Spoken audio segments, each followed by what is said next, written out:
Les pancartes violettes ont investi les ruelles de Bellac. Et pour cause, 120 féminicides ont été recensés par le collectif Nous Toutes depuis le début de l'année, soit une femme tuée tous les 2 jours et demi. C'est quelque chose qui se répète depuis des années et ça ne s'arrêtera pas aujourd'hui. Donc il faut militer, tout faire pour que ça n'arrive plus. Depuis le mois de septembre, un local de l'association YEL 87, prêté par la municipalité, a ouvert ses portes ici à Bellac. Le but ? Libérer la parole des victimes, même dans une petite sous-préfecture de 3500 habitants. De nous voir passer dans la rue, il y a des gens tout à l'heure qui étaient à leur fenêtre et qui ont applaudi. Il y a des gens, oui, je pense, qui n'osent pas dire ça, révéler ça au grand jour et à qui ça fait du bien de voir que il y en a qui sont là pour le faire pour eux et on est tous ensemble. Il y a quand même un décalage entre le fait que la majorité des violences soient causées par les hommes et que ce soit qu'il y en ait aussi peu qui viennent soutenir les femmes dans leur lutte.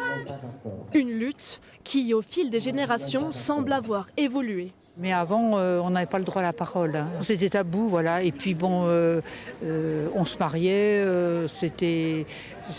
il fallait obéir, voilà. Pour continuer à ancrer des messages, l'association souhaite mettre en place un appartement d'urgence pour les victimes. Elle a aussi d'autres projets en tête. On va essayer de mettre en place des permanences également sur le nord du département, en association avec les mairies qui le voudront.